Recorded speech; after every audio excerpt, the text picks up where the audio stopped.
Ladies and gentlemen, I hope you're all doing well, and welcome to this community showdown. It's going to be Khorne led by Maverick Sloth facing off against the High Elves, who shall be helmed by Stingers here on the Pit of the Everchosen, which is one of our new domination maps in which you basically start face-to-face with your opponent. But most people, in my experience, you can deploy right up in the line here, right on this kind of a flaming pillar in the middle. But most people deploy on the back and then just kind of make it a normal domination game. But also another nuance of this map is every player has deployment zones, regular deployment zones, not just Vanguard, all around the map. So it allows for ambushes and kind of crazy playstyles, to say the least.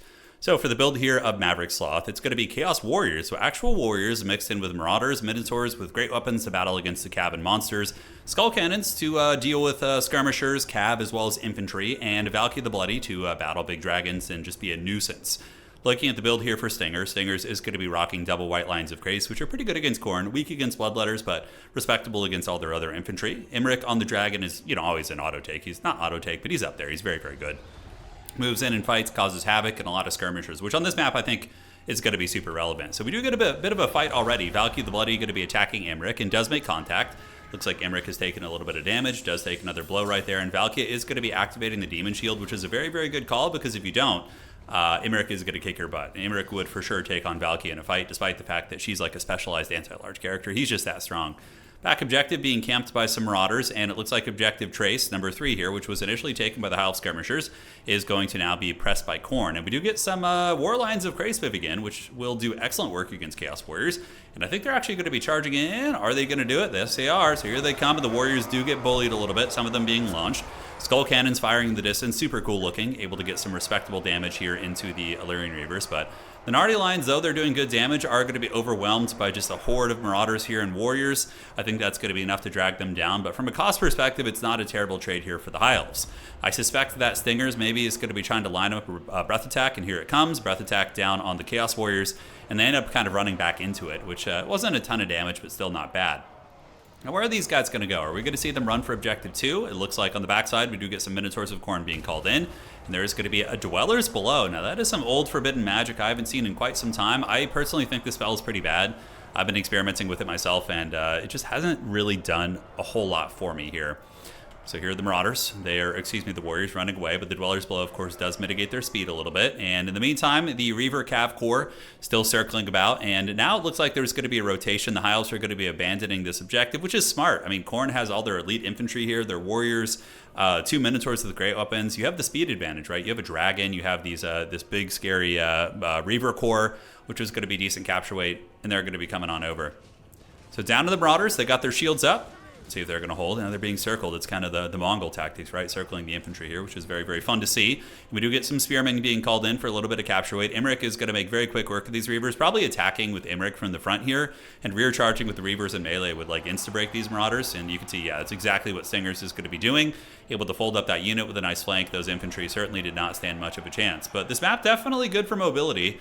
Khorne's going to be coming back across, and as far as the points go, Khorne is down by a little bit. The Elves did have the 2-to-1 cap in the beginning. Another couple Skull Cannon shots there, nuking into the Illyrian Reavers. So they're going to need to farm some ammo soon, though. The Skull Cannons are going to be running out, and if Imric is able to get his clutches on either of them, he could do a lot of work. But the Minotaurs of Khorne will bully Imric also. So there's a lot of cat and mouse here in this game. So it seems to be calming. We do see the Elven Infantry Corps relocating, leaving Objective 1 undefended. Now, remember, Khorne does have spawn points back here, back over here, so they could call in some, Marauders or Fleshhounds or something if they want to. And we have Karanak on the table. Okay, I didn't see that in the beginning. So Karanak is on the table, and perhaps he was called out by Maverick Sloth, and, certainly decent at hunting mages. So Karanak hunts down this mage, but for some reason then runs away. Could have probably gotten 2 or 3 more attacks on the mage and done some considerable HP damage, but it looks like it is going to be a retreat there. On the other side of the battlefield, Valkyrie the Bloody hunting down the Reaver Cav, doing what she can. The objective here is still owned, or has been taken by the Elves, so they obviously routed off those Marauders, and the Spearmen were able to come in and take it. But now this might be a good opportunity for the Skull Cannons to farm some ammunition. You get these Chaos Warriors in there, right? Let them tank the brunt of the spears, and then from there, you just attack in melee with the Skull Cannons where they're going to be recharging their ammunition. So Khorne is going to get that one back, and Stingers is now going to be bouncing back to the other side. So very much a game of cat and mouse here. Karanak getting caught a little bit. Looks like he does dodge Imric, which is very fortunate. He's a very, very good boy, and while he's near Imric, he actually takes away his abilities and does silence him. So that is relevant, right? The Dragon Horn, Breath Attacks, any abilities that he does have do get turned off. Here comes Lion Chariots of Grace. Gotta love him. Pretty damn cool unit. You're able to get through those Marauders, cleaving many of them asunder as they do charge through. So farewell, sweet Marauders, you will be missed. The Chaos Warriors also eating some of the lines as well. And the Great Weapons are going to make an attempt to hold this with Khorne. They might be able to. Currently, right now, Khorne does have the advantage on the objectives. They are a little bit behind in points, though. We do see Stingers with a point advantage of almost 100 points, not quite. And one of the Lion Chariots here does engage, but Fleshhounds of Khorne have pretty good mass, and so too do the Khorne Tours. And they will put a huge beating down on these Chariots if they decide to stay in combat a little bit longer. So Khorne is chilling here. We do see the Marauders forming ranks to engage against the White Lions of Krace and the Spearmen, so we're going to have to see how that all unfurls. And here comes the old Skull Cannons moving across. The back objective a little bit, lightly defended, but, that's the thing. A Chaos Warrior with halberds is going to be really hard. Like, you're going to have to probably send in White Lions of Krace to deal with these guys. Otherwise, maybe the Dragon Breath attacks or something, but the halberds are very, very stalwart. Very tough to remove. So Khorne does have the objective advantage here, but I suspect it's going to be a game of ping pong where players are bouncing back and forth. But this is a really nice pick here for our Khornate players. He does get the Illyrian Reavers. The Reaver Archers brings them down. The Chariot is also in a little bit of danger. And Khorne, I think, is still lurking nearby as well, offering a little bit of a silent threat. Ooh, big Sleipnir right there as the Skull Cannon's now getting a rear charge, so it's time to refresh that ammunition. So these are cool units if you guys are new to the game. They're artillery piece motorcycle chariots, and as they do run you over and feed on things in melee, they rebuild their ammunition pool. Because they have a really small ammo pool, but they can make up for that by grinding in a long game. So Breath Attack coming in, and that was an unfortunate one for Stingers. I mean, he tried to cast it down the line here, but sometimes Breath Attacks are very weird. It was like targeting some of the models on the fringe of that formation. But Elves are coming pretty aggressively. Pure main companies here. We do have the Minotaurs of Khorne attacking them on the flank. I don't know how that would actually go. Minotaurs of Khorne do hit really hard, probably enough to deal with the Pure main company if the Marauders are helping. And we do see the Marauders flanking from the other side. So the Pure main company is going to be flanked in both directions. They're going to be losing models. And the Minotaurs are pretty monstrous. Khorne Tours, even though they are an anti-large unit, they still have really high melee attack. So despite what they're fighting, even if it's an infantry unit, they'll still connect pretty consistently. Now, looking at the point here, it looks like Khorne is holding on to it. But from the hills, the Fireborn descend. So the reinforcements do arrive, chased by Fleshhounds. But the Fleshhounds won't do a whole lot against Fireborn. The Fireborn are a really nice choice here. They fold up those Minotaurs of Khorne. Now they're going to be heading this direction. You can see getting a nice charge into the Fleshhounds right here, which is going to be beautiful. But there is that constant harrying from these guys. And what kind of healing do we have on the table for the Elves? Uh-oh, Khorne is locking down the Mage of Life. The Prey of the Blood God is here, and Khorne is trying to get over there, but he's actually stuck on one of the chariot models. If you look really close here, you can see the Lion Chariots are kind of tar-pitting him there, and he's having trouble getting past them. But that lockdown in that Mage was pretty clutch. If he could have gotten over there during that, that would have been very, very massive. But he ends up getting stuck. We see the Minotaurs trying to chase off the Fireborn, who were able to retreat pretty effectively. Skull Cannon shot with the steel chair. Another one, picking off several models. That second one was a bit of a miss. But overall, Khorne is now in the hunt. So Khorne does have 95 speed. The Mage is going to be rocking 84, but the Fireborn is going to be turning about. Obviously, the Heil player Stingers knows he needs to protect the Mage. So you can see the Fireborn are kind of escorting the Mage, making sure the Fleshhounds of Khorne aren't able to claim that skull for the Skull Throne. And it does allow the Mage of Life to slip away there. And now Imric is a little bit trapped up here, ladies and gentlemen. We do see him taking a beating from Valkia, but also the Minotaur. So the anti-large Great Weapons doing a ton of work while Fury shut down the Lothar Seaguard back here. Collins for the Elves are going to be Warlines of Krace, and the Elves seem to be doing well in the infantry fight. The Chaos Warriors and the Marauders are routing to the Pure Main Company and also to the Narnia lines here, so that's very, very smooth. And Imric does get back up in the sky, escaping the wrath of Valkia, but here comes the Hunter. So Khorne does manage to catch the Mage. The Narnia lines might have enough mass. You can see the big AoE silence right here, so all these units are going to be silenced when Khorne is nearby. Endless Hunter also reveals units. Very brutal stuff indeed. And here comes Imric. He's moving back in. Regrowth has got to be on the table. There's got to be something. Looking at the fight here, though, it does look actually okay for the Elves, right? Because the Pure Main Company is quite strong. They have the Illyrian Reavers and plenty of spears kind of saturated in with Minotaurs. And now Imric is going to be charging in to try and change the tide of the fight. Maybe getting a rout on the Minotaurs here. But the Minotaurs do get the Relentless Rage buff, so they are unbreakable and they can't die, which is actually very clutch. But beautiful heal going to be going down here. So as far as the objectives go, Elves do get this one. Khorne is holding on to the far side objective. And this objective is being left undefended. You could send like a Warhound over there, but the High Elves would probably just respond with the Reaver, and it wouldn't really be worth it at the end of the day.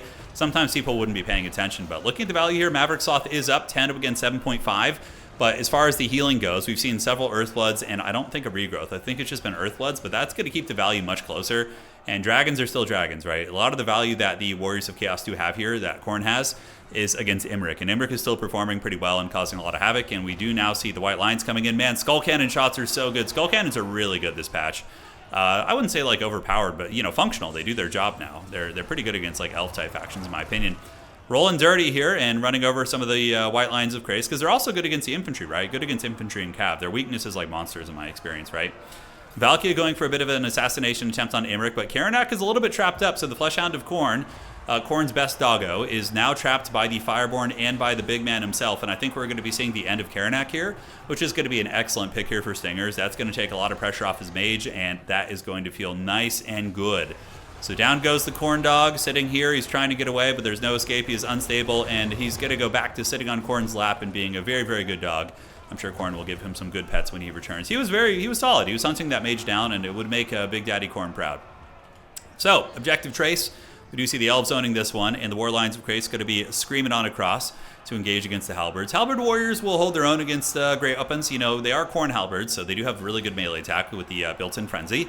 But even still, 2 white lines will do some work, though the Skull Cannon's anti-infantry probably turns the tide of that fight in their favor. Here, the High Elves and the Fireborn and the Reavers able to clean up a lot of the Khorne mobility, and Khorne's mobile game is definitely being shut down, but they still do have, let's see, the objective. Man, the points are really, really close. This objective is in the control of the High Elves for now. Perhaps the Chaos Warriors with the Horn of Khorne and also the Furies coming in to help might be able to get through the white lines, but they also have the Dragon Horn, so their melee attack is going to be the sacred number of Slanesh, which is 69. That's pretty fat. Skull Cannon here going to be retreating. Remember, these things do also have Gorfy, so as they're fighting in melee, they're healing too. So even though the value, like, you might think the healing only applies to the High Elves, the Skull Cannons are probably getting some respectable healing in this game as well. So big old Imrik looking for some prizes here, and I think the Halberds are going to make it onto Objective 2 and probably will have the capture weight to get this with the Skull Cannons and Valkia. Breath attack from Imrik there. It's going to be all right. Kind of tickles the pickle, but once again, not quite on the formation. They were like kind of scattered, and you know, you got to wait for them to form ranks before that's going to be really effective. Where are the Furies going to go? Fury's going to try and maybe take down the last of these Reavers. Uh-oh, the Mage of Life is very low. Very low, and if that Mage of Life breaks, that's going to be brutal. Although it does get an Earthblood off. That was very good awareness from Stingers. I think he was aware that if he didn't, you know, it was probably going to die right now and or rout, so if he didn't get that heal off, he was never going to get another one. Now, is there any funny play across the battlefield? Doesn't look like it, and doesn't look like Khorne is going to make anything here. It looks like they're straight up just going fisticuffs for this objective, which is very, very funny. So they're going to continue fighting here. In the meantime, Imrik does have his Star Lance activated, flaming attacks, and makes his target flammable, and the Skull Cannons are still just doing so much work. 142 kills, 1,400 value on this one. This one's going to be sitting at 1,300. And now a swelling horde of Chaos Warriors and Khornate Halberds moving up towards Objective 3. I think this is finally going to be the time in which Khorne gets its objective back. We also see Marauder Horsemen and Throwing Axes coming in, and Imrik is going to be diving to try and prevent this from going down. So looking at this, the capture weight does start to flip. Terror routes are going to be on the table, but Khorne is pretty resilient against terror routes. They're immune to psychology on a fair amount of their units due to the fact that they have frenzy. But of course, that when their leadership goes below 50%, then they're going to be running into some issues there, right? Potentially. We'll have to see. So, Illyrian Reavers being forced back, Spearmen being broken, and the Marauder Horsemen have scurried off into the Shadow Realm, being harried by the very, very powerful core of Elven mobility. The Fleshhounds of Khorne able to battle the War Lines of Krace and win that fight. Lothar and Seaguard being called in. Lothar and Seaguard pretty good here. They'll be able to fight off a lot of the Khorne mobility because they are spear units. And will the Warriors have the capture weight here? Really good kind of presence of mind by Stingers to keep his skirmish gap on the objective for as long as possible to make the flip very, very difficult. Certainly some high-level domination fundamentals. As the Fleshhounds of Khorne move in, they are going to be attacking the Reavers. The capture weight does favor Khorne, and the objective is in the process of flipping. But this is going to be really close. Actually, this is like a razor close game. Like, if Khorne gets this objective now, I mean, this is going to be down to the wire, right? This is almost a triple cap situation, not quite. Khorne would win if they're able to just grab this objective here in the next, 30 seconds and hold it for the rest of the game. They should win. But again, if the Hiles flip it, then it becomes a 10, 15, 30-point game, like something really, really down to the wire, right? Definitely a bit of a mistake not keeping the Skull Cannon on the objective here. There's a chance that the Lothar and Seaguard arriving with the Lion Chariots of Krace might be able to mitigate this capture, but I don't think so. Here comes the Doggos. The Doggos do pin down the Lion Chariots, preventing the Chariots from charging into the Chaos Warriors, which is very, very clutch.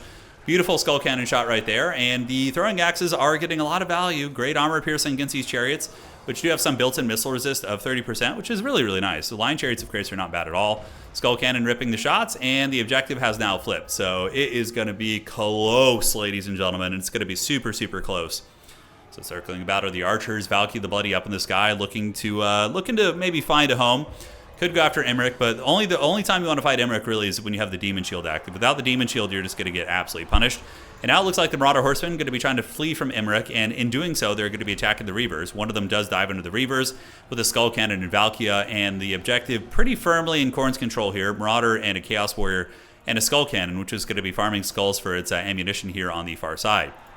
Imric trying to chase off the Horsemen. Smart call, since the Horsemen are one of the few things here that can actually do effective work, but Stingers is able to mobilize his forces, so the Lion Chariots of Grace and the Reavers do maneuver over and are able to get a terror rout on a very healthy Horseman unit. If they actually run off the battlefield, that's going to feel very bad. Although there's a ways until the edge of the battlefield here. It's a pretty big ring, so overall I think that there's going to be an opportunity for them to come back. Marauders of Khorne are in it, and now there are some Spearmen arriving, though. With the Elves are going to get some capture weight here. We got 2 Spearmen coming in. Imric is a big playmaker too, right? Like, he's going to be much more impactful than Valkia probably here in the later stages of the game. 1,200 value on Valkia, and Imric is sitting at 2,300, right? A dragon is a dragon, and Star Dragons in tabletop are just disgustingly powerful, as I've encountered many times. So the Star Lance is here, flaming attacks, active, charge bonus is fat, armor-piercing damage, and Khorne is now starting to lose this objective. Looking at the score, we do see Stinger sitting here at 1386, so he's getting close. Man, I think Khorne is going to hold this objective, but hold on. Oh, wait a second. Is this going to be a tie? I'm doing the potato math in my head. Oh my god, it's a tie. Oh my god, because they both yes. So if the status quo doesn't change, we're gonna have a tie here, which is nuts. Can't remember the last time I've seen a tie.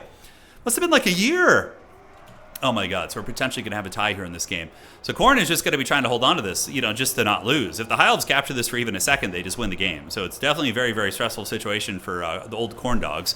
But he's catching up. And here on the flanks, we do have the Flesh Doggos able to rip apart the Narnia Lions. That is an advantage. Narnia Lions are not as good against bigger targets, whereas Flesh Hounds are more of a generalist, and they do hit very, very hard. Actually harder than the Narnia Lions. The Narnia Lions, though, have better armor piercing and also anti-infantry, so they're much better against infantry than the Flesh Hounds are. But yeah, Khorne is not going to relinquish this objective, I don't think, guys. I think they're hanging in there. Yeah, man, this is close. This is really close. Yep, it's still the tie territory. That's absolutely insane. Like, what would happen if we were in the grand finals of like a really sweaty tournament? We had a tie. It was like, let's say it's like game 5. I guess you would just play again. You would just like add another map and have another round. That's probably what you do, which would be a win for everybody because you get more action in the tournament. And yeah, so Khorne is going to be going for Khorne. I think Khorne is going to go try and ninja the back objective, knowing the High Elves are very weak here. It looks like Khorne is kind of taking command of the game. We do have some horsemen back here fending these guys off. So Khorne is going to desperately try. I think they realize it's going to be a tie at this point. So they're like, I want to try and get the win. So they leave the Marauders here and they just dash over to Objective 1. But this map is very big. That would have needed to have been done a moment ago. But I think legitimately that's going to be a draw. Wow, that's so fun. That was a really good game. Super micro-intensive, very scrappy. Both these guys are really, really good players. A dreaded RTK Civil War. So Valkia 1500, 18, 19, and 16. Skull Cannons are exceptionally good against High Elves because of their elite cav and elite infantry being very common. Minotaurs of Khorne were clutch. These ones only got 800, but Karanak getting shut down was rough, and the other Minotaur got 2100. Imric certainly did well, 25 for him. The infantry here got about 900. Okay performance. Fireborn sitting at 2700. I mean, man, ever since Fireborn got buffed and got AP, that like literally has just been such a game changer for the High Elves. It's been absolutely outstanding. So that's going to be it. GG, well to the played. Awesome one between these two champions. Hopefully you guys enjoyed that one. And you guys take care of yourselves. We'll see you next time.